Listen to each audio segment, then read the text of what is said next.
Hello students, how are you? Welcome to my YouTube channel Physics World by Savita Sharma. आज हम chapter start कर रहे हैं, चैप्टर नंबर 3 यूनिट सेकेंड, जिसका नाम है करंट इलेक्ट्रिसिटी। अभी तक जो हम कर चुके हैं यूनिट फर्स्ट को कंप्लीट कर चुके हैं, जिसमें हमने 2 चैप्टर पढ़े हैं और वहाँ हमने पढ़ा कि जो चार्ज है उसके बारे में हमने बहुत सारे इंफॉर्मेशन के जाना है, उस पर न्यूमेरिकल किए हैं, असाइनमेंट किए हैं, चार्ज से रिलेटेड बहुत सारे कंसेप्ट्स को लर्न किया है। तो चार्ज जो है, इससे पहले वाले यूनिट में हमने पढ़ा रेस्ट पर, उससे रिलेटेड फिनोमिनाज को हमने पढ़ा जब जब चार्ज रेस्ट पर था। तो जब चार्ज रेस्ट पर था तब हम जिसको पढ़ रहे थे उसको हमने नाम दिया इलेक्ट्रोस्टैटिक। यहाँ पर जो चार्ज रखा गया था वो बिल्कुल फ्री था, मतलब उस पर किसी और दूसरे चार्ज की वजह से कोई भी फोर्स वगैरह नहीं थे, या हम ये कहें कि बाउंडेड था, मतलब मोशन में नहीं था। वो किस पर था? टोटली रेस्ट पर था, हम ये कह सकते हैं। तो जब चार्ज एट रेस्ट था तो वो हमने इलेक्ट्रोस्टैटिक के अंदर पढ़ा। और अब हम आगे बढ़ते जा रहे हैं, जैसा कि हमने स्टार्टिंग में ही डिस्कस किया था कि हर एक टॉपिक, हर एक चैप्टर एक दूसरे से रिलेटेड होगा। तो हमने जैसा फर्स्ट यूनिट में पढ़ा चार्ज एट रेस्ट, वैसे ही अब हम पढ़ने जा रहे हैं चार्ज को मूव कराएंगे, मतलब मोशन के अंदर पढ़ने वाले हैं। जब चार्ज मोशन में होगा तो वहां आ जाती है करंट इलेक्ट्रिसिटी, जो हम अब करेंगे इस यूनिट के अंदर। करंट इलेक्ट्रिसिटी जब चार्ज मोशन में हो, मोशन भी अब चार्ज का 2 तरीके से हो सकता है। किसी भी ऑब्जेक्ट का मोशन हो सकता है ना, कैसे? वो एक्सेलरेटेड मोशन हो या नॉन एक्सेलरेटेड, मतलब हम ये कहें कि वो कांस्टेंट वेलोसिटी से मूव कर रहा हो या बार बार अपनी वेलोसिटी को चेंज कर रहा हो। तो चार्ज का मोशन भी हम इसी तरीके से कंसीडर करेंगे। 2 पार्ट में हमने उसके मोशन को डिवाइड कर सकते हैं। एक्सेलरेटेड मोशन मतलब जब उसमें एक्सेलरेशन नॉन जीरो हो, मतलब वेलोसिटी उसकी इंक्रीज कर रही हो टाइम के साथ। ये हम इससे नेक्स्ट यूनिट में पढ़ेंगे, जिसमें हम पढ़ेंगे इलेक्ट्रोमैग्नेटिक वेव्स जिसमें कि पार्टिकल जो होगा वो मूव कर रहा होगा विद एक्सेलरेशन मोशन। ये डिटेल पढ़ेंगे हम नेक्स्ट यूनिट के अंदर, आगे आएगी हमारे पास ऐसी यूनिट। अब बात कर ले नॉन एक्सेलरेटेड मोशन, मतलब चार्ज जो है वो मोशन में होगा लेकिन नॉन एक्सेलरेटेड, मतलब वो कांस्टेंट वेलोसिटी से मूव कर रहा होगा कंडक्टर के अंदर। तो हम उसको में पढ़ेंगे करंट इलेक्ट्रिसिटी। तो बात करते हैं सबसे पहले करंट इलेक्ट्रिसिटी है क्या। ये ब्रांच ऑफ फिजिक्स है which deal with the study of charge in motion. Simply हम कह सकते हैं जब भी हम स्टडी ऑफ चार्ज कर रहे हैं इन मोशन तो उस ब्रांच को हम कहते हैं करंट इलेक्ट्रिसिटी। ध्यान रखना, मोशन कैसा होना चाहिए? नॉन एक्सेलरेटेड, मतलब एक्सेलरेशन जिसमें चार्ज का 0 हो, सिर्फ वेलोसिटी हो, वो मोशन में हो, कांस्टेंट वेलोसिटी से मूव कर रहा हो, तो उस ब्रांच को हम कहते हैं करंट इलेक्ट्रिसिटी। तो करंट इलेक्ट्रिसिटी के अंदर सबसे पहला वर्ड, अगर हम करंट के बारे में जानना चाहते हैं कि करंट है क्या, व्हाट इज द करंट, तो करंट को अगर हमें जानना है तो करंट को जानने के साथ साथ पहले कुछ टर्म्स जान लेते हैं, जैसे कि करंट कैरियर्स। करंट कैरियर्स मतलब जो करंट को फ्लो कराएगा, जो उसको करंट को ले जाए, जो उसका कैरियर होगा, जो उसको ले जा रहा होगा, मतलब चार्ज पार्टिकल। किसी भी कंडक्टर के अंदर अगर हम बात करें तो उसमें जो होगा, जब भी हम करंट फ्लो कराना चाहेंगे तो उसके अंदर जो पार्टिकल्स होंगे ना, वही तो करंट को फ्लो कराएंगे अपने अंदर। किस डायरेक्शन में कराएंगे, कैसे कराएंगे, वो अभी जानेंगे, लेकिन वो चार्ज पार्टिकल ही तो कैरियर होंगे करंट के। Will flow in the definite direction, जो कि डिफाइन करेगा इलेक्ट्रिक करंट उसमें फ्लो हो रहा है या नहीं हो रहा है। तो अलग अलग तरह के जो होंगे कंडक्टर, अलग अलग तरह में अलग अलग चार्ज कैरियर्स होंगे। जैसे सिंपल अगर हम बात करें किसी सॉलिड कंडक्टर की, तो सॉलिड कंडक्टर की अगर हम बात करते हैं, जैसे कि वायर हो गई, सिंपली कह सकते हैं, तो उसके अंदर मेटल से बनी हुई वायर होगी, तो उसके अंदर चार्ज को कैरी, करंट को कैरी कौन करेगा? इलेक्ट्रॉन्स कैरी करेंगे। ये इलेक्ट्रॉन्स आए कहाँ से? हम इनको फ्री इलेक्ट्रॉन्स के नाम से भी जानते हैं। फ्री इलेक्ट्रॉन्स का मतलब ये कभी भी मत जानना, स्टूडेंट्स कि वो बिल्कुल फ्री हैं, वो बिल्कुल फ्री नहीं होते। देखो हम जानते हैं कि कोई भी सब्सटेंस, कोई भी मेटल किससे बन के बना हुआ, उसकी बेसिक यूनिट एटम है। एटम के न्यूक्लियस के अंदर प्रोटॉन्स होते हैं और बाहर होते हैं इलेक्ट्रॉन्स। अब अगर हम सिंगल किसी एक एटम की बात करें तो उसके पास मान लीजिएगा कि आउटर मोस्ट में एक इलेक्ट्रॉन बचा हुआ है। ऐसे ही बहुत सारे एटम से मिलके ही तो बना होगा ना वो मेटल। तो जो आउटर मोस्ट इलेक्ट्रॉन है, आउटर मोस्ट ऑर्बिट के अंदर जो इलेक्ट्रॉन है वो न्यूक्लियस से लेस बाउंडेड होगा, इतना कम एनर्जी से बाउंडेड होगा कि अगर हम उस कंडक्टर, उस मेटल को बाहर से कोई फोर्स दे, एक्सटर्नल फोर्स, फोर्स का मतलब हो गया एक्सटर्नल एनर्जी कोई दे दे, एक्सटर्नल इलेक्ट्रिक फील्ड दे दे, थोड़ा सा भी जो उसको इलेक्ट्रॉन के ऊपर फोर्स लगाए उसके न्यूक्लियस से अलग करने के लिए, तो बहुत स्मॉल फोर्स के लगने पर ही वो इलेक्ट्रॉन न्यूक्लियस से अलग हो जाएगा और वो फ्री हो जाएगा मूव करने के लिए। और जैसे ही वो फ्री हो जाएगा मूव करने के लिए तो वो रिस्पॉन्सिबल हो जाएगा उस कंडक्टर के अंदर इलेक्ट्रॉन करंट को फ्लो कराने के लिए। तो ये कहानी है जिसको और अच्छे से हम समझेंगे कि क्या है एक्चुअल में। तो अभी हमने सिर्फ समझा कि सॉलिड कंडक्टर के अंदर चार्ज कैरियर्स, करंट कैरियर्स कौन होंगे, चार्ज पार्टिकल जिनको हम इलेक्ट्रॉन्स कहते हैं, फ्री इलेक्ट्रॉन्स भी कहते हैं। कंडक्टर्स के अंदर बहुत सारे फ्री इलेक्ट्रॉन्स होते हैं, तो यहाँ पे फ्री इलेक्ट्रॉन्स रिस्पॉन्सिबल होंगे करंट कैरियर के लिए। लिक्विड की बात करें, लिक्विड जैसे कि हम सेल प्रिपेयर करते हैं ना केमिस्ट्री में, केमिस्ट्री लैब के अंदर हम सेल प्रिपेयर करते हैं, सॉल्यूशंस से जो सेल बनाते हैं उसकी बात कर रहे हैं। उसके अंदर आयंस रिस्पॉन्सिबल होते हैं, पॉजिटिव आयंस कहें या नेगेटिव आयंस कहें। जैसे कॉपर सल्फेट का हमने कोई सेल बनाया तो उसमें कॉपर प्लस प्लस वाला और SO4 का माइनस माइनस वाला, मतलब ये दोनों जो आयंस होंगे ये रिस्पॉन्सिबल होंगे फ्लो ऑफ करंट के लिए, करंट कैरियर्स कहलाएंगे। NaCl में Na प्लस का और Cl माइनस का, मतलब कि आयंस, नेगेटिव आयंस और पॉजिटिवली आयंस जो होंगे वो रिस्पॉन्सिबल होंगे करंट के फ्लो के लिए। मतलब करंट कैरियर क्या होगा, यहाँ पे आयंस होंगे जिसको हम फोर्स के थ्रू मूव कराते हैं, बाहर से कोई एक्सटर्नल फोर्स लगा करके। गैस के अंदर, जब गैस के अंदर क्या करते हैं हम, बहुत ज़्यादा हाई पोटेंशियल अप्लाई कर दे लो प्रेशर पर, तो वहाँ पे क्या होता है कि आयंस बन जाते हैं, पॉजिटिव आयंस, और इलेक्ट्रॉन्स जो होंगे वो रिस्पॉन्सिबल होंगे फ्लो ऑफ करंट के लिए, मतलब वो करंट को फ्लो कराएंगे। तो करंट कैरियर्स इन गैस क्या हो जाएंगे, पॉजिटिव आयंस और इलेक्ट्रॉन्स कह सकते हैं। सेमीकंडक्टर में दो तरह के करंट कैरियर्स होते हैं, इलेक्ट्रॉन्स एंड होल्स। ये भी हमारी पूरी यूनिट है जिसको हम करेंगे चैप्टर 14 के नाम से, सेमीकंडक्टर इसका नाम होगा। जब भी हम उसके ऊपर, सेमीकंडक्टर के ऊपर एक्सटर्नल फोर्स लगाएंगे तो उसमें इलेक्ट्रॉन्स और होल्स रिस्पॉन्सिबल होंगे करंट को फ्लो कराने के लिए। तो वहां पे करंट कैरियर्स कौन होंगे, इलेक्ट्रॉन्स एंड होल्स। अब हम किसी भी मेटल की अगर बात करें, किसी भी कंडक्टर की अगर बात करें, तो उस पर जो हम फोर्स लगा रहे हैं बाहर से, जो आप बात कर रहे थे ना कि हम बाहर से कोई एक्सटर्नल फोर्स लगाएं, एनर्जी लगाएं, तो वो हम किसके द्वारा लगा सकते हैं, वो हम लगाते हैं, कॉमनली आपने 10th क्लास में पढ़ा होगा, बैटरी यूज करते हैं, सेल यूज करते हैं। तो वो जो बैटरी और सेल यूज करते हैं उसको बोलते हैं हम इलेक्ट्रोमोटिव फोर्स। ध्यान दीजिएगा, इलेक्ट्रोमोटिव फोर्स नाम से लग रहा है कि ये कोई फोर्स का नाम है, इलेक्ट्रोमोटिव फोर्स, बट एक्चुअली ये फोर्स नहीं है। Electromotive force of a cell, cell के इलेक्ट्रोमोटिव फोर्स को कैसे डिफाइन कर सकते हैं, ये एक्चुअल में पोटेंशियल है, जो पोटेंशियल डिफरेंस हम अप्लाई करेंगे किसी कंडक्टर के across by using a battery, by using a cell, तो वो ही क्या होगी, वो एनर्जी, वो पोटेंशियल, उसको हम क्या कहते हैं, इलेक्ट्रोमोटिव फोर्स। समझते हैं इसको, इलेक्ट्रोमोटिव फोर्स क्या है। Electromotive force defined as the maximum potential difference between two electrodes of this cell when no current is drawn from this cell.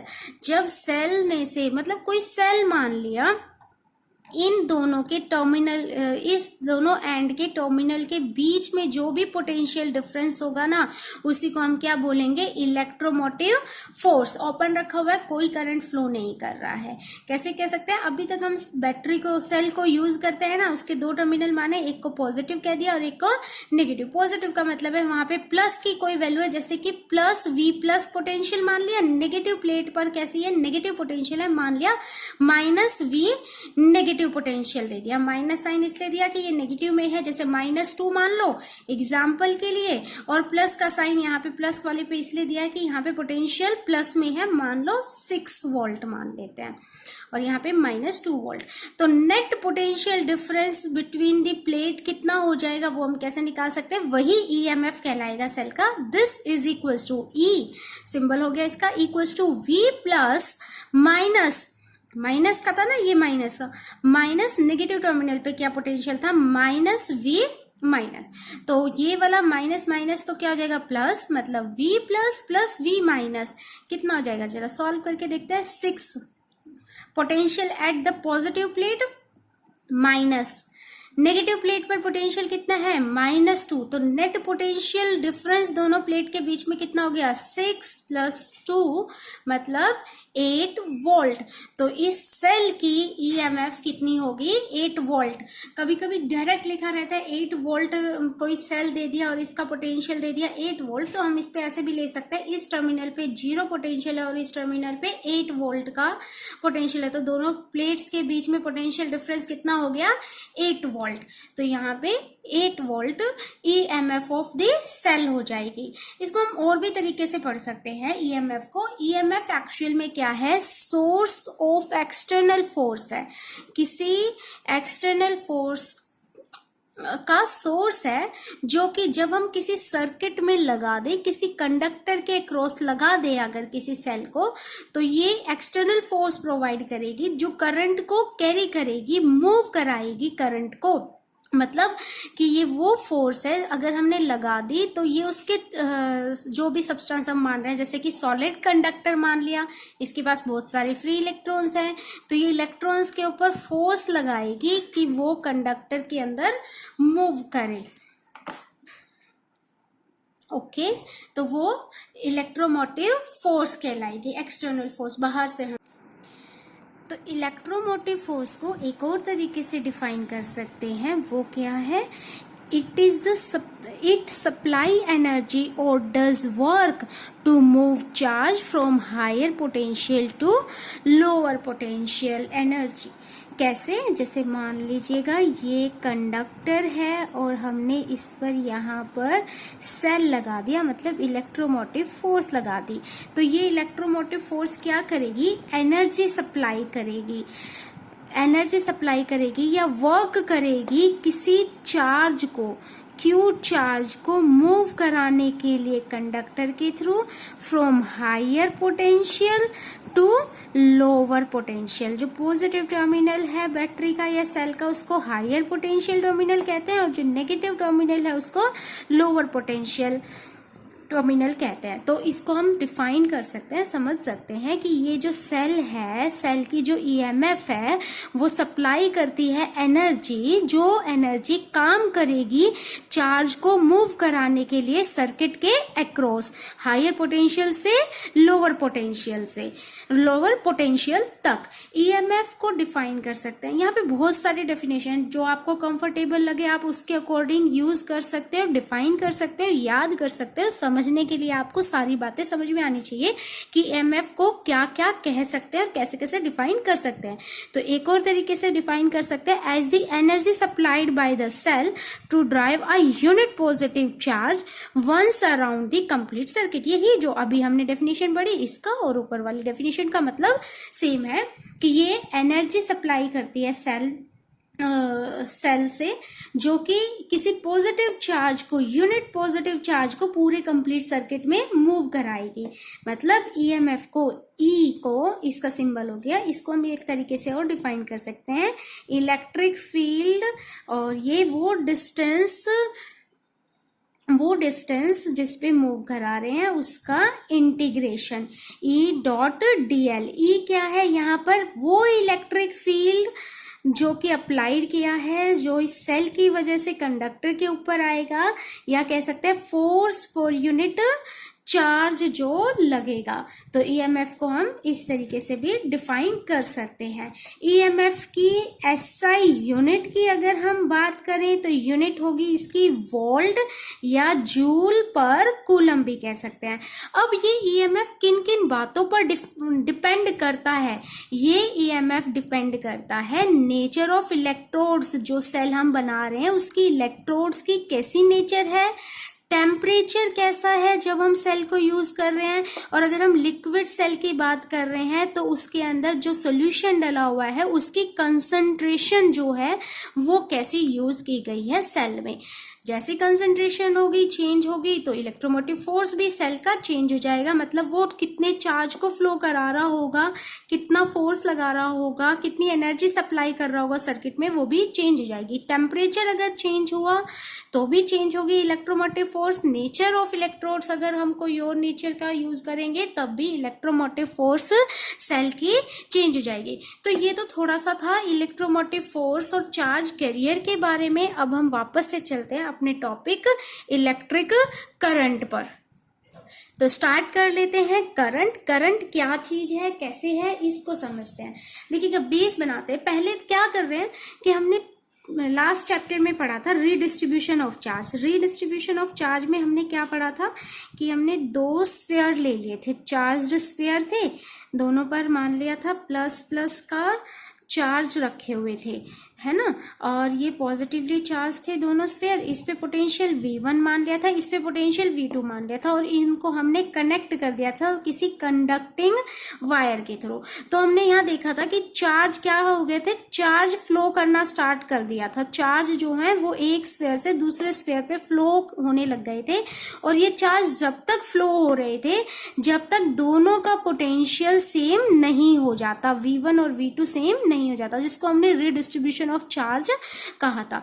तो ये जो चार्ज का फ्लो होना हुआ higher potential to lower potential, इसका मतलब V1 से V2 की तरफ हम चार्ज की फ्लो की डायरेक्शन दिखा रहे हैं। तो ये कहाँ पे है, हायर से कैसे फ्लो कर रहा है, लोअर पोटेंशियल, ताकि इस स्फीयर पे भी चार्ज आते रहे और इससे कम होते रहे। कि इसका पोटेंशियल हायर था, पहले ये हायर पोटेंशियल था और ये लोअर पोटेंशियल था, तो इस पे चार्ज ऐड होंगे तो इसका पोटेंशियल बढ़ता रहेगा, और इससे चार्ज जा रहे हैं तो इसका पोटेंशियल घटता रहेगा, और ये काम तब तक होता रहेगा जब तक दोनों के पोटेंशियल सेम नहीं हो जाते। तो ये जो चार्ज का फ्लो हो रहा है इसी को एक्चुअल में हम करंट कहते हैं। बट करंट सिंपल हम इतने से में नहीं कह सकते, करंट को हम टाइम के साथ डिफाइन करते हैं। मतलब flow of charge per unit time को हमने कहा करंट, और ये कॉन्टिन्यूअस फ्लो होना चाहिए। यहाँ तो क्या होगा, जैसे पोटेंशियल इक्वल हुआ तो फ्लो स्टॉप हो जाएगा, तो करंट सिर्फ हम मान सकते हैं उतने टाइम के लिए जब तक पोटेंशियल सेम नहीं हुआ। तो यहाँ पे करंट नहीं कहलाएंगे, ये सिर्फ एक समझाने के लिए बताया है। या इसी का एक और एग्जाम्पल भी ले सकते हैं, जैसे कि मान लो कोई कंडक्टर है, अब इस कंडक्टर को हमने क्या किया, इलेक्ट्रिक फील्ड में रख दिया, एक्सटर्नल इलेक्ट्रिक फील्ड। कैसी, एक्सटर्नल इलेक्ट्रिक फील्ड की बात कर रहे हैं हम। एक कंडक्टर को हमने एक्सटर्नल इलेक्ट्रिक फील्ड में रखा, तो इनसाइड द कंडक्टर तो कोई भी इलेक्ट्रिक फील्ड पास नहीं होती, लेकिन कुछ बहुत छोटे से टाइम के लिए हम क्या मान सकते हैं कि ये जो एक्सटर्नल इलेक्ट्रिक फील्ड यहाँ पर अप्लाई की, तो वो जैसे ही एक्सटर्नल इलेक्ट्रिक फील्ड जब इस कंडक्टर से पास हो रही होगी तो क्या हो रहा होगा, इस कंडक्टर के पास तो बहुत सारे फ्री इलेक्ट्रॉन्स है। फ्री इलेक्ट्रॉन्स के बारे में हम जान चुके हैं कि कौन से फ्री इलेक्ट्रॉन्स है मेटल के अंदर, कंडक्टर के अंदर। तो वो जैसे ही एनर्जी मिलेगी, उन्हें फोर्स मिलेगा, तो वो फ्री इलेक्ट्रॉन्स क्या हो जाएंगे, मूव करने के लिए तैयार हो जाएंगे। अब क्या होगा कि इलेक्ट्रॉन्स की अगर हम बात करें तो इलेक्ट्रॉन्स पर फोर्स लगेगी इस तरफ, तो इलेक्ट्रॉन कंडक्टर के कहाँ आने लगेंगे, इलेक्ट्रिक फील्ड से अपोजिट डायरेक्शन में। जब एक इलेक्ट्रॉन अगर फील्ड से अपोजिट डायरेक्शन में आएगा जाएगा तो उसकी दूसरी तरफ एक प्लस का चार्ज भी तो चला जाएगा। तो इस तरीके से हम क्या कह सकते हैं कि एक्यूमुलेशन ऑफ चार्ज हो जाएगा, एक तरफ नेगेटिव चार्ज एक्यूमुलेट हो जाएंगे और एक तरफ पॉजिटिव चार्ज, ये इंड्यूस्ड चार्ज हो गए। और ये इंड्यूस्ड चार्ज क्या करेंगे, अपनी एक इलेक्ट्रिक फील्ड सेटअप कर लेंगे, ई इंटरनल कह दें इसको या इंड्यूस्ड कह देते हैं, इंड्यूस्ड इलेक्ट्रिक फील्ड हो गई। एक्चुअल में ये induced electric field external electric field की वजह से आई है। जितनी ज्यादा स्ट्रेंथ इसकी होगी उतनी ही ज्यादा स्ट्रेंथ इलेक्ट्रिक फील्ड इंड्यूस्ड वाले की होगी, क्योंकि ये ज्यादा होगी तो ज्यादा चार्ज इंड्यूस होंगे, और ज्यादा चार्ज इंड्यूस होंगे तो इलेक्ट्रिक फील्ड जो इंड्यूस्ड इलेक्ट्रिक फील्ड है वो ज्यादा होगी। मतलब दोनों क्या होंगी, सेम होंगी मैग्नीट्यूड में, बट डायरेक्शन अपोजिट होगी। तो इनसाइड द कंडक्टर एक तो एक्सटर्नल वाली आ गई और एक क्या होगी उसी की वजह से इंड्यूस्ड, और दोनों इलेक्ट्रिक फील्ड एक दूसरे के कैसे अपोजिट, तो दोनों एक दूसरे को क्या कर देगी, कैंसिल कर देगी। तो net electric field inside the conductor तो कैसी रहेगी, जीरो, लेकिन कुछ टाइम के लिए, जैसे चाहे बहुत ही छोटे से टाइम के लिए है, बट ये जो इंड्यूस्ड इलेक्ट्रिक फील्ड हो रही थी तब ये चार्ज इधर से उधर जा रहे थे तो करंट था ना इसमें, तो वो भी करंट कहलाता है। बट हम इस तरह के करंट को कंसीडर नहीं करते हैं। करंट को कैसे डिफाइन किया गया, ये कॉन्टिन्यूअस फ्लो होना चाहिए चार्ज का। कैसे, जैसे अब हम लेंगे सेल और बैटरी का यूज करेंगे। हमने इलेक्ट्रोमोटिव फोर्स पढ़ी ना, अब हम क्या करेंगे, एक कंडक्टर के अक्रॉस एक सेल या बैटरी लगा देंगे, मतलब उसे इलेक्ट्रोमोटिव फोर्स दे देंगे। बैटरी लगाने का या सेल लगाने का मतलब क्या है कि हमने इस कंडक्टर को क्या दे दी, एक इलेक्ट्रिक फील्ड प्रोवाइड कर दी, बट वो इलेक्ट्रिक फील्ड जो है वो रुकेगी नहीं, उसकी वजह से ये चार्ज जो हम ये इंड्यूस्ड होने की, चार्ज इंड्यूस होने की बात कर रहे हैं ना, ये नहीं हो पाएगा। कैसे, जैसे इलेक्ट्रिक फील्ड है, इस हायर पोटेंशियल और लोअर पोटेंशियल की वजह से क्या होगा, ये हायर पोटेंशियल क्या करेगा, यहाँ से पॉजिटिव चार्ज को क्या करना स्टार्ट कर देगा, रिपेल करना स्टार्ट कर देगा। तो पॉजिटिव चार्ज इस तरफ जाएंगे और नेगेटिव चार्ज को क्या करना स्टार्ट करेगा, अट्रैक्ट करना स्टार्ट करेगा। तो ये जो एक्यूमुलेशन की बात कर रहे थे ना, ये एक्यूमुलेशन यहाँ पर नहीं होगा जब हम सेल या बैटरी लगा रहे हैं। तो सेल और बैटरी लगा रहे हैं तो करंट कैसे फ्लो करता है, अब हम उस चीज को देखते हैं। देखिए हमने क्या किया, कंसीडर किया यहाँ पर एक सेल, एक कंडक्टर मान लिया, सिलेंड्रिकल शेप है, उस पर एक बैटरी लगा दी है। बैटरी लगाने का मतलब है हायर पोटेंशियल और लोअर पोटेंशियल से कनेक्ट कर दिया है। अब ये हायर पोटेंशियल क्या करेगा, फ्री इलेक्ट्रॉन्स को जो है वो उसको अपनी तरफ अट्रैक्ट करेगा, तो इलेक्ट्रॉन्स का फ्लो इस तरफ होने लग जाएगा। जब जैसे ये एक इलेक्ट्रॉन को यहाँ पे एब्जॉर्व करेगी तो ये बैटरी क्या करेगी, वो सप्लाई कर रही है ना एनर्जी की, जो चार्ज को फ्लो कराए, तो यहाँ से एक इलेक्ट्रॉन निकल रहेगा। तो कॉन्टिन्यूअस यहाँ पे इलेक्ट्रॉन्स का क्या होता रहेगा, फ्लो होता रहेगा। जब हम स्टार्टिंग में जानते थे, जब करंट को पढ़ा था, तो हम इलेक्ट्रॉन्स के फ्लो की वजह से नहीं जानते थे, हम जानते थे कि प्लस का चार्ज फ्लो कर रहा है सर्किट में, तो प्लस के चार्ज की डायरेक्शन ये दिखाएंगे। इनसाइड द कंडक्टर की बात कर रहे हैं, और इलेक्ट्रॉन की डायरेक्शन एक्चुअली में कौन मूव कर रहा है, इलेक्ट्रॉन मूव कर रहा है, इसलिए इलेक्ट्रॉन के फ्लो की डायरेक्शन दिखाई। और जो इलेक्ट्रॉन फ्लो करता है उसके अपोजिट डायरेक्शन में करंट फ्लो करता है। तो क्या लिखा हमने, rate of flow of charge को ही, मतलब इलेक्ट्रॉन के rate of flow of charge ही यहाँ पर क्या है, करंट है। तो करंट को कैसे डिफाइन कर सकते हैं, it is defined as the rate of flow of charge. I इसका सिंबल होगा, और आई किसके इक्वल हो जाएगा, आई कितने चार्ज फ्लो किए, कितने टाइम में फ्लो किए, Q बाय T। तो rate of flow of charge, Q किसकी यूनिट है, कूलम, चार्ज की यूनिट कूलम, और टाइम की यूनिट पर सेकेंड, मतलब एम्पियर इसकी यूनिट होगी। ये फंडामेंटल जो 7 फंडामेंटल यूनिट्स पढ़ते हैं उनमें से एक यूनिट भी है एम्पियर। अभी तक हमने 11th में यूज कर रहे थे मास, लेंथ की यूनिट, टाइम की यूनिट, और अब हम करंट की यूनिट भी यूज करेंगे जिसको हम कहते हैं एम्पियर। तो ये हो गई इसकी SI यूनिट। तो करंट को हमने कैसे डिफाइन किया, करंट को डिफाइन किया rate of flow of charge define कर लेते हैं, लिख लेते हैं इसकी डेफिनेशन कैसे लिखते हैं। तो फिर करंट को हम डिफाइन कर सकते हैं, current rate of flow of charge through any cross section of the conductor is measure of current. मतलब कि ये हमने एक कंडक्टर माना था, इसके किसी क्रॉस सेक्शन से कितने चार्ज फ्लो कर रहे हैं उसके रेट को ही हम क्या कहेंगे, current. I is equals to charge flow upon time, Q by t equals to, Q को हम कैसे लिख सकते हैं, NE, जहाँ पे नंबर N क्या होगा, नंबर ऑफ फ्री इलेक्ट्रॉन्स जो कि फ्लो कर रहे हैं, E उस एक इलेक्ट्रॉन के ऊपर चार्ज अपॉन में टाइम की वो कितने टाइम में फ्लो कर रहे हैं उस क्रॉस सेक्शन से। तो यहाँ पे हम करंट को इस तरीके से डिफाइन कर सकते हैं। देखो करंट को पर यूनिट टाइम लेने की जरूरत एक हिसाब से इसलिए भी पड़ी कि मान लो किसी कंडक्टर से किसी क्रॉस सेक्शन में 1 सेकेंड के अंदर 4 कूलम चार्ज पास हो रहे हैं। अगर उसी कंडक्टर में हम बात करें, हमने कोई बैटरी चेंज कर दी या कुछ भी किसी वजह से, अब उसमें उसी क्रॉस सेक्शन से 1 सेकेंड के अंदर 10 कूलम चार्ज पास हो रहे हैं। तो 1 सेकेंड में 10 कूलम पास हो रहे हैं और एक बारी 1 सेकेंड में 4 कूलम पास हो रहे हैं। तो अलग अलग बात हुई ना। सिर्फ फ्लो ऑफ चार्ज लेते तो वो तो सिर्फ फ्लो ऑफ चार्ज को देखता कि 4 कूलम है, 10 कूलम है। अब हमने देखा कि 1 सेकेंड के अंदर, अब ये 4 कूलम कितने सेकेंड के अंदर होएगा, 10 कूलम कितने सेकेंड के अंदर है। हो सकता है कि ये जो है अगर हम 1 मिनट लेते तो 1 मिनट के अंदर ये भी 10 कूलम दिखाता है इसी क्रॉस सेक्शन से पास होने के लिए, और यहाँ पे भी 10 कूलम है लेकिन वो 1 सेकेंड के अंदर। तो इसलिए टाइम लेना जरूरी है कि हमने पर सेकेंड के लिए पर यूनिट टाइम में कैलकुलेट किया कि कितने चार्ज फ्लो कर रहे हैं किसी क्रॉस सेक्शन से, और उसको हमने करंट डिफाइन किया। तो ये I1 हो गया और ये I2 हो गया। तो हम इजीली बता सकते हैं कि I1 बड़ा है या I2 बड़ा है। कह सकते हैं कि I1 ग्रेटर है I2 से, क्योंकि 1 सेकेंड के अंदर I2 में 10 कूलम चार्ज पास हो रहे हैं और 1 सेकेंड में ही I1 में 4 कूलम चार्ज पास हो रहे हैं किसी क्रॉस सेक्शन से। इसलिए टाइम जो है हम यहाँ कंसीडर करते हैं, और इसीलिए करंट को हम बोलते हैं rate of flow of charge. तो ये हो गया करंट। लेकिन कई बार क्या होता है कि हम डायरेक्शन की भी बात करते हैं। हालांकि करंट क्या है, current is a scalar quantity,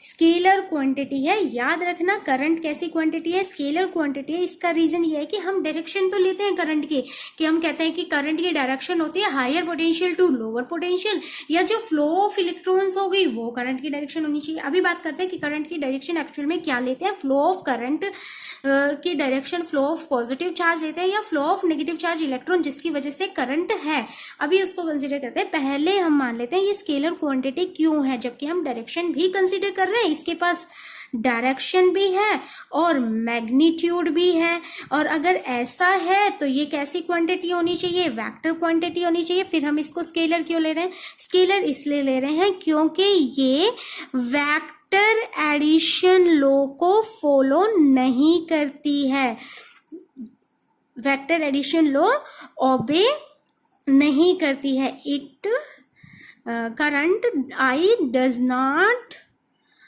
ओबे वेक्टर एडिशन लॉ, ये कह सकते हैं हम। वेक्टर एडिशन लॉ को कैसे मान सकते हैं, मान लो एक वायर ये है, इसमें 5 एम्पियर पास हो रहा है, एक वायर ये है, इसमें 2 एम्पियर करंट पास हो रहा है, और ये किसी थर्ड वायर से ज्वाइंट है। तो इस वाले में कितना करंट पास होना चाहिए, एक्चुअल में ये स्केलर क्वांटिटी है तो डायरेक्ट हम लिख सकते हैं 5 + 2 7 एम्पियर करंट पास होगा। अगर हम यहाँ वेक्टर एडिशन निकालें कि इन दोनों के बीच में एंगल देख लें, थीटा होता, तो वेक्टर एडिशन लो करते हैं ना, 5 का स्क्वायर प्लस 2 का square plus 2ab 5 × 2 cos theta जो इनके बीच में होता, उससे हम मैग्नीट्यूड निकालते। तो वो करंट का मैग्नीट्यूड और जितना हो रहा है ये बिल्कुल भी सेम नहीं आता। यहाँ पे हमने वेक्टर एडिशन लो लगाया, a का स्क्वायर प्लस b का square plus 2ab cos theta वाला ये एप्लीकेबल नहीं है, ये डायरेक्ट एडिशन होकर के यहाँ पे आता है करंट, और वो आएगा 7 एम्पियर। तो इसीलिए हमने इसको कहा करंट को स्केलर क्वांटिटी। तो करंट को डायरेक्शन होते हुए भी हम क्या कहेंगे, स्केलर क्वांटिटी। क्यों, इसका रीजन क्या है, क्योंकि ये वेक्टर एडिशन लॉ को फॉलो नहीं करता है। तो एक और क्वांटिटी आती है, उसको हम बोलते हैं टेंसर।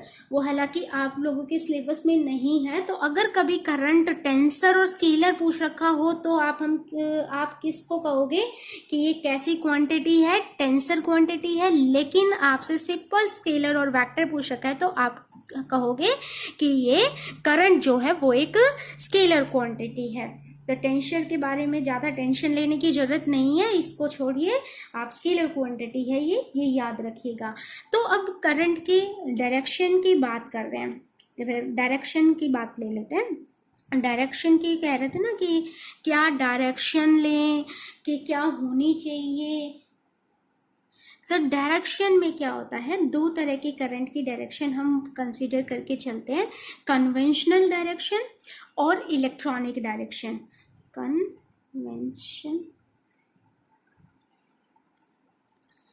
कन्वेंशनल और इलेक्ट्रॉनिक डायरेक्शन। देखो कन्वेंशनल डायरेक्शन तो वो डायरेक्शन है जो हम यूजुअली लेके चलते हैं। कैसी डायरेक्शन, जैसे कि मान लो हमने ये कंडक्टर माना था, इस पे हमने क्या लगा दिया था, सेल लगा दिया था।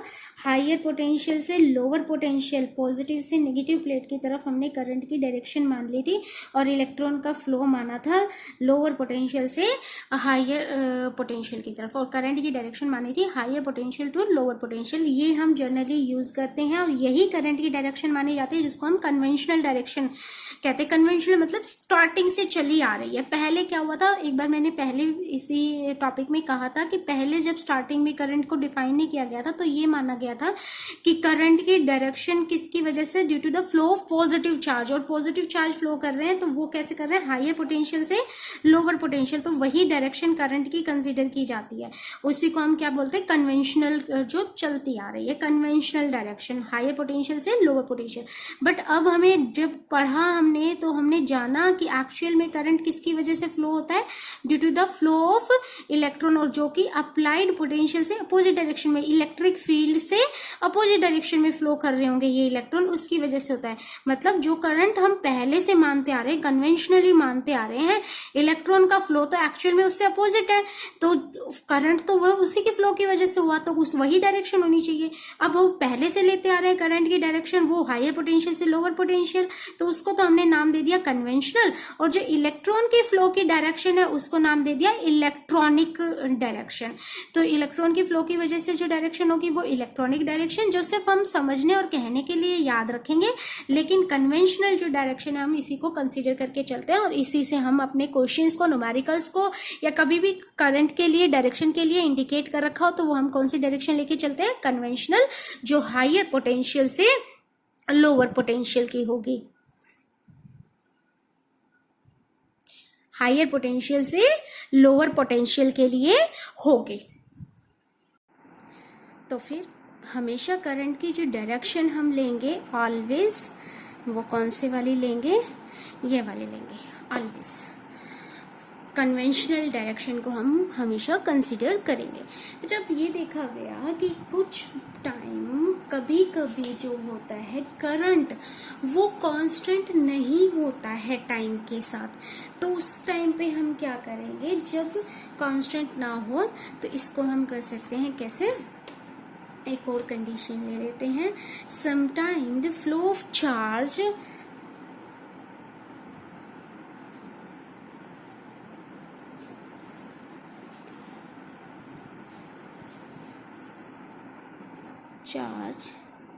it is not constant with time, तो हम वहां पर एवरेज करंट को कंसीडर करते हैं।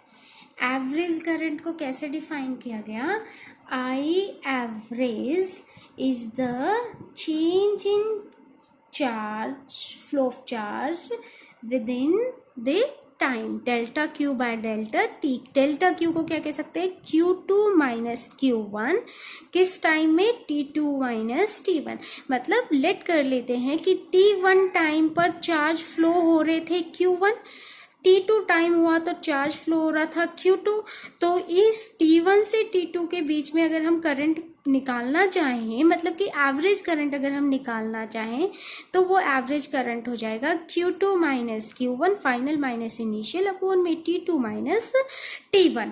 इस तरीके से हम निकाल सकते हैं। तो ये एवरेज करंट की बात हो गई। यहीं पे अगर हम इंस्टेंटेनियस करंट की बात करें, इंस्टेंटेनियस करंट की अगर हम बात करते हैं, तो आई इंस्टेंटेनियस मीन्स किसी पर्टिकुलर टाइम पर क्या होगी करंट की वैल्यू। तो उस पर्टिकुलर टाइम पे करंट की वैल्यू अगर हमें निकालनी है, तो मतलब हम टाइम, बहुत छोटे से टाइम चेंज की बात कर रहे हैं। तो लिमिट लगा दे, टाइम चेंज टेंड्स टू 0, उस टाइम पे delta Q by delta T क्या हो जाएगा, इंस्टेंटेनियस, जिसको हम लिख सकते हैं D Q by D T. मतलब यहाँ पे हम डिफ्रेंशिएशन करेंगे चार्ज का विद रिस्पेक्ट टू टाइम, और टाइम की वैल्यू वो एट इंस्टेंट वाले टाइम हम यहाँ पर पुट कर देंगे। कैसे देखते हैं, पहले यूनिट की बात कर लेते हैं। एम्पियर इसकी यूनिट होगी, इसकी भी यूनिट एम्पियर होगी, इसकी भी यूनिट एम्पियर होगी। यूनिट में कोई चेंज नहीं आएगा, करंट की वही यूनिट रहेगी जो पहले रही है, वही डेफिनेशंस रहेंगी। बस एवरेज और इंस्टेंटेनियस में हमने क्या करना है, इसके लिए हम क्या कर सकते हैं, कुछ न्यूमेरिकल सॉल्व करके देख सकते हैं। जैसे देखिएगा, 2 न्यूमेरिकल सॉल्व करते हैं, कैसे करना है। पहला, ये मैंने पहले से लिख लिया है यहाँ पे न्यूमेरिकल को। तो पहले फर्स्ट न्यूमेरिकल की बात करते हैं, जिसमें हमने क्या किया है, कंसीडर कर लिया है, क्वेश्चन दे रखा है आपको, एक चार्ज दे दिया है Q is equals to T square plus 2t plus 2 coulomb. ये जो चार्ज दिया है ये आपको पहले से ही टी पर डिपेंड दिख रहा है। इसका मतलब चार्ज का जो चार्ज फ्लो कर रहा है कंडक्टर से, वो टाइम पर डिपेंड है, वो कांस्टेंट फ्लो नहीं है। तो इसमें फाइंड करना है आई एवरेज करंट निकालना है फ्रॉम टाइम t 0 से लेकर के 2 सेकेंड पर, और सेकेंड पार्ट निकालना है इंस्टेंटेनियस करंट निकालना है, I instantaneous at t equals to 3 second पे। तो सॉल्व करते हैं। आई एवरेज को हमने कैसे लिखा, delta Q by delta T से। डेल्टा क्यू का मतलब है Q2 minus Q1, delta T का मतलब है T2 माइनस T1। Q2 का है क्या मतलब, चार्ज एट T2 सेकेंड पे क्या चार्ज है, तो चार्ज की वैल्यू क्या थी, T square plus 2t plus T2। इस पर टाइम की वैल्यू कितनी पुट कर दें, 2, तो हमारे पास चार्ज आ जाएगा एट T2। तो कितना हो जाएगा, 2t की वैल्यू 2 पुट करो तो 2 का square 4 plus 2 into 2 4 plus 2 is equals to 10 coulomb. मतलब कि Q2 की वैल्यू कितनी आ गई, 10 कूलम। तो यहाँ Q2 की वैल्यू रख दें 10 कूलम। Q1 निकालते हैं, चार्ज एट T1 0 सेकेंड पर चार्ज किया, तो चार्ज की जो भी वैल्यू है टाइम पर, उसमें टाइम कितना पुट कर दें, t पुट कर दें 0। तो हमारे पास क्या आ जाएगा, t स्क्वायर मतलब 0 का स्क्वायर प्लस 2t इंटू में 0 हो जाएगा, प्लस 2 मतलब कि कितना कूलम बचा, 2 कूलम। तो Q1 की वैल्यू कितनी आ गई, 2। तो अब करते हैं, आई एवरेज क्या था, Q2 minus Q1 upon T2 minus T1। Q2 हमने निकाला 10 कूलम, Q1 हमने निकाला 2 कूलम, अपॉन में 2 माइनस 0 T2 माइनस T1। तो 10 minus 2 8, 2 minus 0 2, 8 divided by 2 4 ampere average current आ गया हमारे पास। अब अगर हम इंस्टेंटेनियस की बात करें, इंस्टेंटेनियस मतलब किसी पर्टिकुलर टाइम पे, जिस सेकंड पे हम पूछ रहे हैं उसी सेकंड पे करंट की क्या वैल्यू है। तो आई इंस्टेंटेनियस क्या होगा, लिमिट टेंड्स टू 0 होगी टाइम की, delta Q by delta T, जिसको हम लिख सकते हैं D Q by D T. तो यहाँ पे एट t 3 सेकेंड पे निकालना है, तो d बाय डी टी किसका, q की वैल्यू रख दो, कितनी थी, t square plus 2t plus 2, ये वैल्यू हमने पुट कर दी यहाँ पर। जब ये वैल्यू इसका डिफरेंशिएशन करेंगे तो t स्क्वायर का डिफरेंशिएशन 2t, 2t का डिफरेंशिएशन 2 और 2 का differentiation 0 with respect to time हमने डिफरेंशिएट कर दिया। किस पर निकाल रहे हैं इंस्टेंटेनियस, जब टाइम कितना हो 3 सेकेंड। तो जो भी इक्वेशन आई है, ये जो हमारे पास आई की आ गई इंस्टेंटेनियस की, इस पर t कितने पे निकालना है, जब कितना हो 3 सेकेंड हो। तो t 3 सेकेंड पुट कर दे, तो 2 इंटू 3 प्लस 2 प्लस 0 मतलब कितना हो जाएगा 6 प्लस 2 8 एम्पियर इंस्टेंटेनियस करंट आ गया। कि मतलब 3 सेकेंड पर जब हम देखेंगे तो उस कंडक्टर में से इतना करंट पास हो रहा होगा, और 0 से 2 सेकेंड के बीच में अगर हम एवरेज करंट देखें तो वो हो रहा होगा 8 एम्पियर करंट पास हो रहा होगा। अब देखो इसी का थोड़ा सा उल्टा करके भी क्वेश्चन आपको दे सकते हैं कि करंट ना निकलवा के करंट आपको दे दें और चार्ज निकलवा लें, और वो भी कितने टाइम से, कोई टाइम दे दें। तो ऐसा ही नेक्स्ट आपका एक क्वेश्चन और है जिसमें आपको क्या दे दिया है, यहाँ पर करंट दे दिया है, फाइंड करना है charge flow through the conductor between time 0 से 2 सेकेंड। तो आई को हम लिख सकते हैं dq बाय dt, तो यहां से dt को उधर ले जाएं तो dq is equals to I dt लिखा जा सकता है। इंटीग्रेट कर दो तो q आ जाएगा। अब इंटीग्रेट किसको कर रहे हैं, आई को, करंट को, जो टाइम पर डिपेंड कर रहा है, और कहां से कहां तक निकाल रहा है, किसी इनिशियल टाइम t नोट से t की बात कर रहा है, और क्वेश्चन में वो इनिशियल टाइम 0 से फाइनल टाइम 2 तक की बात की है। तो आई की वैल्यू पुट कर दो 3q प्लस 1, ये गिवन था, dt इंटीग्रेट कर दो 0 से 2, तो इंटीग्रेट करते हैं t क्यूब का इंटीग्रेशन 3/2 t स्क्वायर। इंटीग्रेशन आपको अच्छे से पता ही है कैसे करते हैं, पावर क्या हो जाती है इंटीग्रेशन में, आगे आ जाती है। और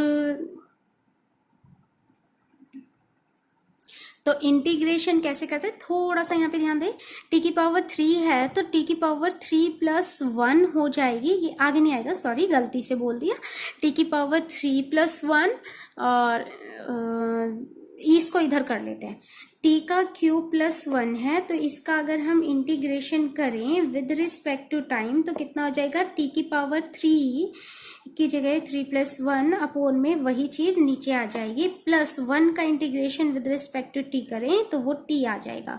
तो हमारे पास इंटीग्रेशन में आ जाएगा, इसको करेक्ट कर लेते हैं, t की पावर 4 अपोन में 4 प्लस t बच जाएगा। टाइम कहाँ की थी, टाइम की लिमिट 0 से 2 थी, तो अब पुट करें, ये गलत लिख दिया था, थोड़ा ठीक कर लेते हैं इसको।